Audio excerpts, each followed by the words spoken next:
Soldier Memories invites you to listen to an excerpt from a memoir written about the K battlefield memories that cannot be forgotten.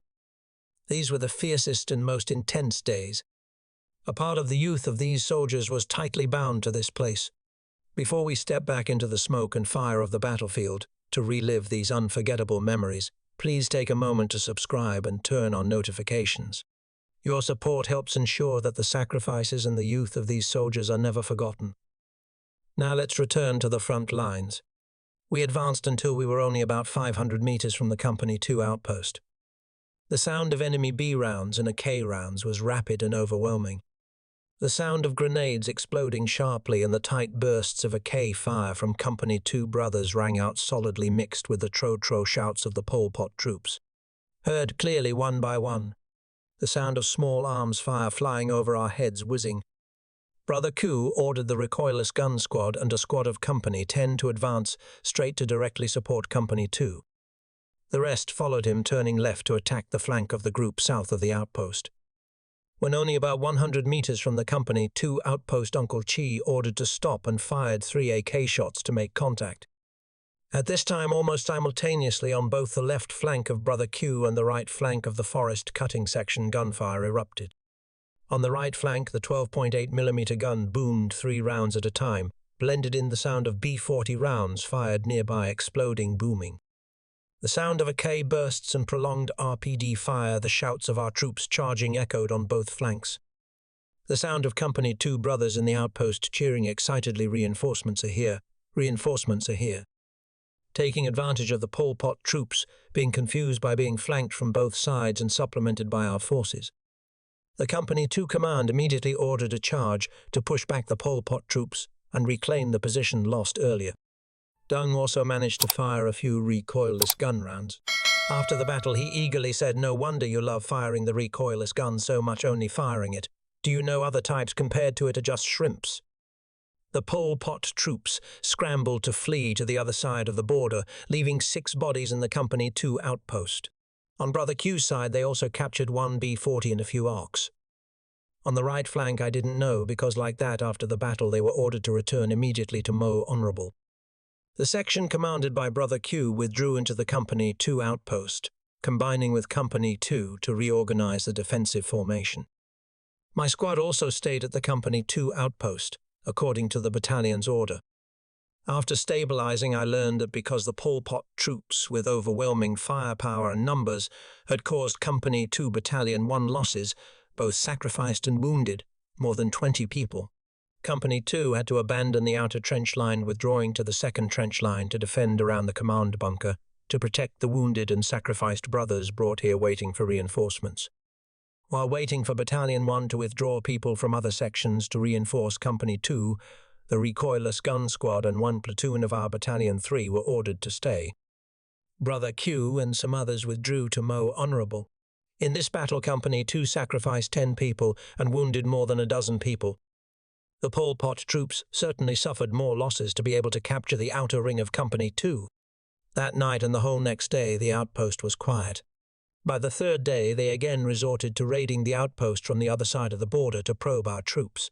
Bad luck for them, the outpost on the other side of the border was the entire troop strength of Battalion 3 along with the recoilless gun. Previously, brothers of Company 2 Battalion 1 saw them shooting from the other side of the stream, just let them shoot until bored, then withdraw. Today, accustomed to the routine, probably thinking we dared not shoot into their land, they still swaggered, standing straight, firing B-40 into the outpost. Seeing a few guys standing clustered, I whispered to Dung to load. He snatched it from me, let me do it. This guy started getting addicted. I thought in my head, well, let you do it. Quickly pushing the shell into the chamber, I whispered to him, play into the crowd. He said nothing, swiveled the gun barrel to the Pol Pot crowd bustling, then pulled the trigger. Boom! The shell exploded, throwing several bodies into the air. Seeing the recoilless gun open fire, the Coinop machine gun on the left also pulled bursts in accompaniment, giving you guys a lesson. You guys over there hadn't shot yet, but still 8 bullets, let alone now carrying your bodies here and scratching our heads again. The Pol Pot troops fell silent. So from that day on, we didn't see them coming to raid anymore. The 5th day at the Company 2 outpost. That night while sleeping, I felt a sharp pain in my leg. Sitting up, turning on the flashlight shining on my big toe, I saw blood flowing profusely.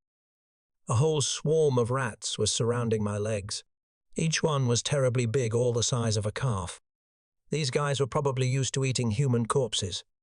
They thought I lying there was their meal, so they bit my leg until it bled. Infuriated, I grabbed the AK immediately. I fired 2 shots, killing 1. The rest ran away. Hearing the gunfire, everyone sprang up, rushing out to the trench. I asked loudly, "What are you shooting?" "I'm shooting rats. They bit my leg, bleeding already." Everyone sighed in relief, returning to their bunkers.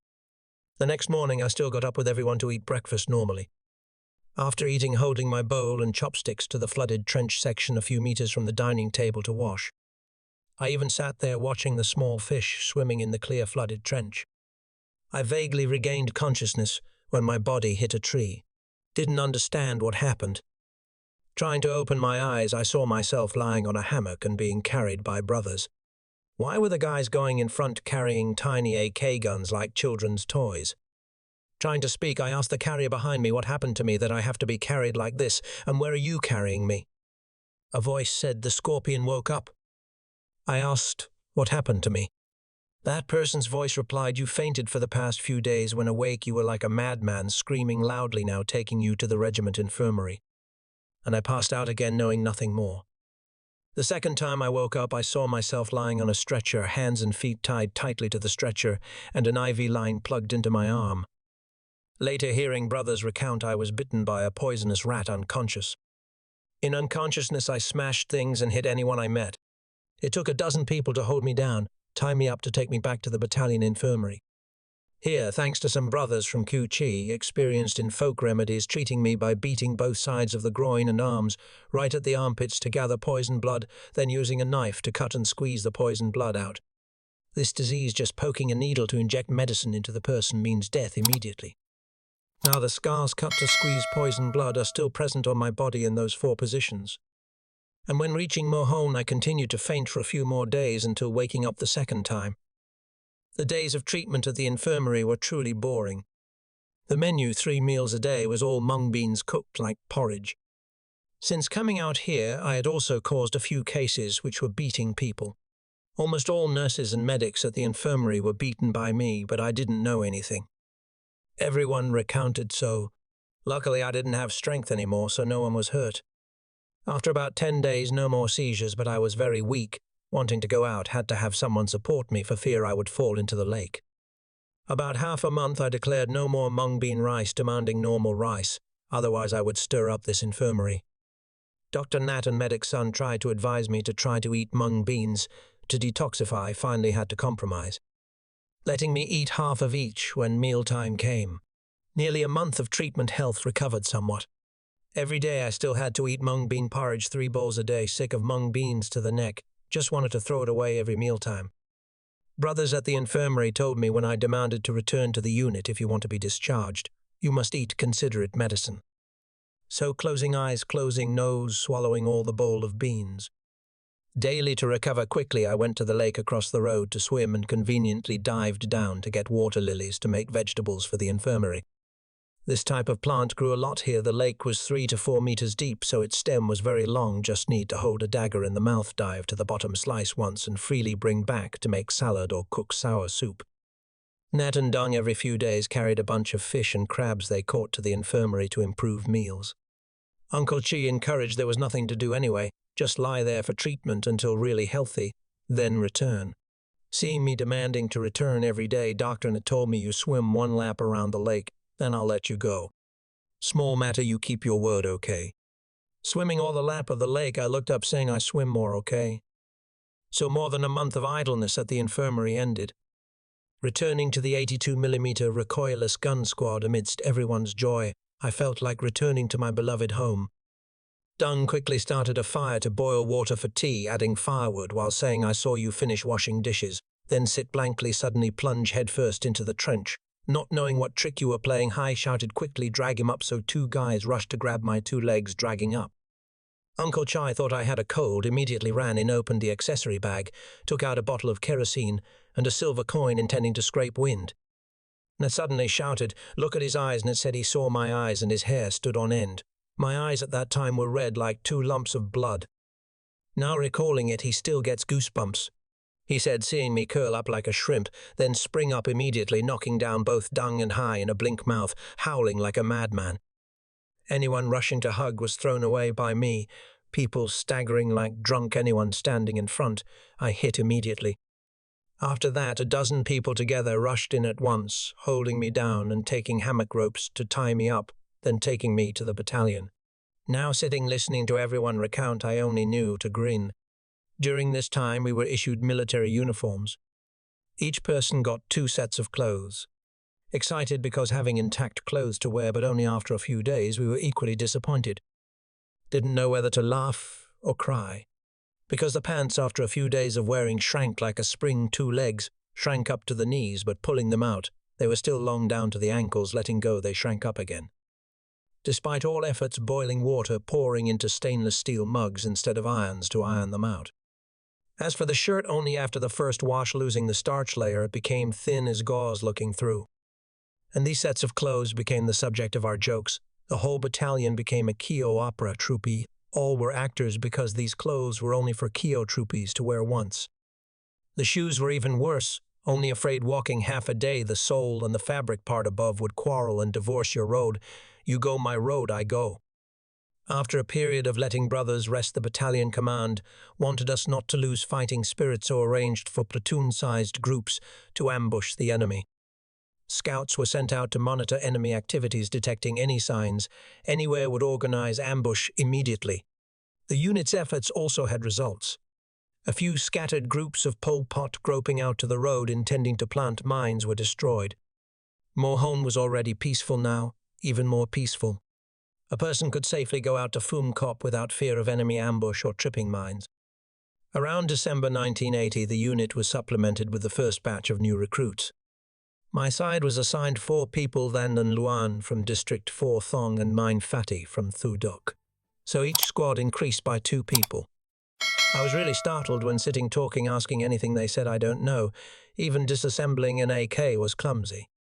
Asking more carefully, learned that ending the training course, each person was only allowed to fire 3 AK rounds. Don't know what they did at the training school that they closed their eyes, sending such soldiers to the battlefield, not caring about the lives of so many people. Immediately a training plan was put forward.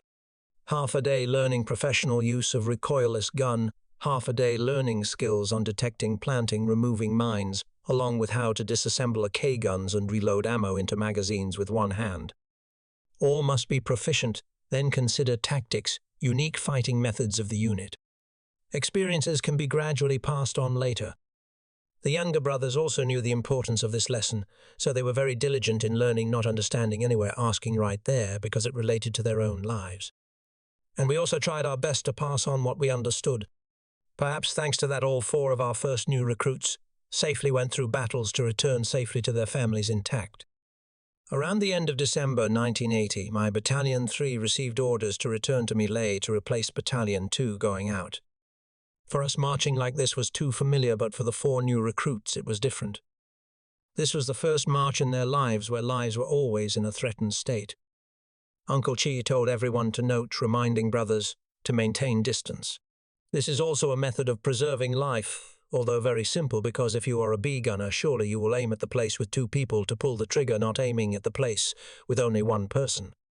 But new recruits, often due to fear psychology, like to walk close together to be less afraid. So becoming a target for the first enemy shot or a waiting point for tripwire mines. This time we marched very fast because the road had been protected by Battalion 1 outpost and engineers cleared mines beforehand. Surprised because this time being cleared by division engineers.